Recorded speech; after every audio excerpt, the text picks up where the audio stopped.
নমস্কার প্রিয় শ্রোতা বন্ধুরা, সনাতন ধর্মচর্চা চ্যানেলে আপনাদের সকলকে স্বাগত।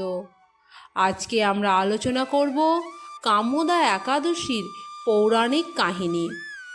আজ চৈত্র মাসের শুক্লপক্ষের কামোদা একাদশী।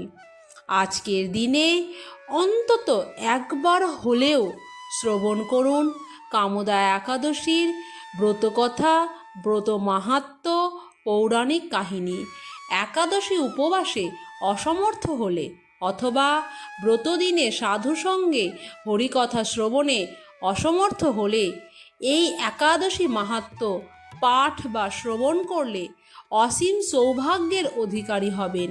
চলুন জেনে নিই কামোদা একাদশীর মাহাত্ম্য। বরাহ পুরাণে বর্ণিত আছে যে চৈত্র মাসের শুক্লপক্ষের কামোদা একাদশী ব্রত মাহাত্ম্য।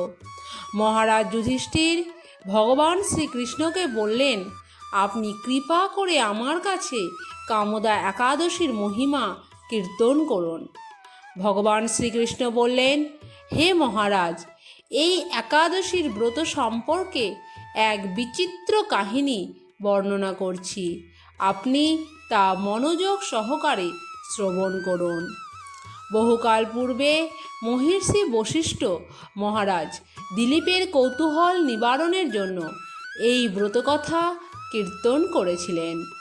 ঋষি বশিষ্ঠ বলেন, হে মহারাজ, কামোদা একাদশী তিথি পাপনাশক ও পুণ্যদায়িনী। বহুকাল আগে মনোরম নাগপুরে স্বর্গনির্মিত এক গৃহে বিষধর নাগেরা বসবাস করত। তাদের রাজা ছিলেন পুণ্ডরিক। তিনি সেবিত হতেন গন্ধর্ব, কিন্নর ও অপ্সরাদের দ্বারা। সেই পুরী মধ্যে অপ্সরা শ্রেষ্ঠ ললিতা ও ললিত নামে গন্ধর্ব স্বামী স্ত্রীর রূপে ঐশ্বর্যপূর্ণ এক গৃহে পরম সুখে দিন যাপন করতেন। একদিন নাগরাজ পুণ্ডরিকের রাজসভায় ললিত একা গান করছিল। এমন সময় তার মনে পড়ল ললিতার কথা।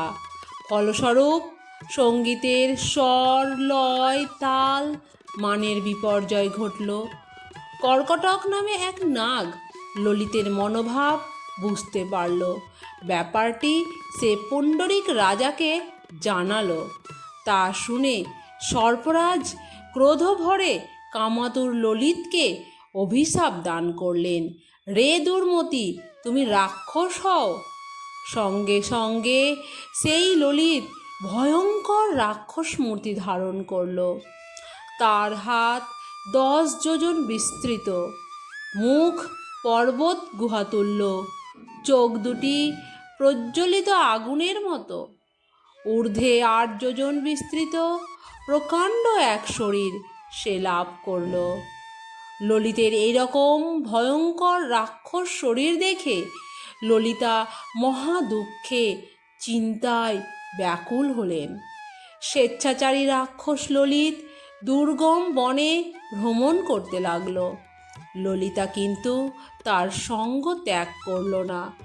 ললিত নির্দয়ভাবে মানুষ ভক্ষণ করতে শুরু করলো। এই পাপের ফলে তার মনে বিন্দু মাত্র শান্তি ছিল না।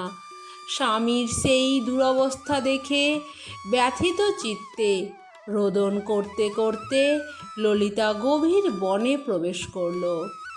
একদিন ললিতা বিন্ধ্যা পর্বতে উপস্থিত হল। বিন্ধ্যা পর্বতে ঋষ্যশৃঙ্গ মুনির আশ্রম ছিল। ললিতা তার কাছে হাজির হল। তার চরণে প্রণাম করে সেখানে দাঁড়িয়ে রইল। মুনিবর জিজ্ঞাসা করলেন, হে সুন্দরী, তুমি কে? কার কন্যা? কি কারণেই বা এই গভীর বনে এসেছ? তা সত্য করে বলো। ললিতা উত্তর দিল, হে প্রভু, আমি বীরধন্য গন্ধর্বের কন্যা। আমার নাম ললিতা। আমার পতির পিশাচত্ব দূর হয় এমন কোনো উপায় জানবার জন্য এখানে এসেছি। তখনই ঋষি বললেন, চৈত্র মাসের শুক্লপক্ষের কামদা একাদশী আছে। তুমি সেই ব্রত যথাবিধি পালন করো। এই ব্রতের পুণ্যফল তোমার স্বামীকে অর্পণ করলে তৎক্ষণাৎ তার সমস্ত পাপ বিনষ্ট হবে। বশিষ্ঠ ঋষি বললেন, হে মহারাজ দিলীপ, মুনির কথা শুনে ললিতা আনন্দ সহকারে কামদা একাদশী পালন করল। তারপর ব্রাহ্মণ ও বাসুদেবের সামনে স্বামীর উদ্ধারের জন্য আমি যে কামদা একাদশীর ব্রত পালন করেছি তার সমস্ত ফল আমার স্বামীর উদ্দেশ্যে অর্পণ করলাম। এই পুণ্যের প্রভাবে তার পিশাচত্ব দূর হোক। এই কথা উচ্চারণ করা মাত্রই ললিত সাপ মুক্ত হয়ে গেল এবং দিব্য দেহ প্রাপ্ত হল। পুনরায় গন্ধর্ব দেহ লাভ করে ললিতার সঙ্গে সে মিলিত হল। তারা বিমানে করে পুনরায় গন্ধর্বলোকে গমন করল। বশিষ্ঠ ঋষি বললেন, হে মহারাজ দিলীপ, এই ব্রত যত্ন সহকারে সকলেরই পালন করা কর্তব্য। এই ব্রত ব্রহ্মহত্যা পাপ বিনাশক এবং পিশাচত্ব মোচনকারী। এই ব্রত কথা শ্রদ্ধাপূর্বক পাঠ ও শ্রবণে বাজপেয় যজ্ঞের ফল লাভ হয়। এই ছিল আজকের ভিডিওটি কেমন লাগলো তা অবশ্যই কমেন্টে জানান।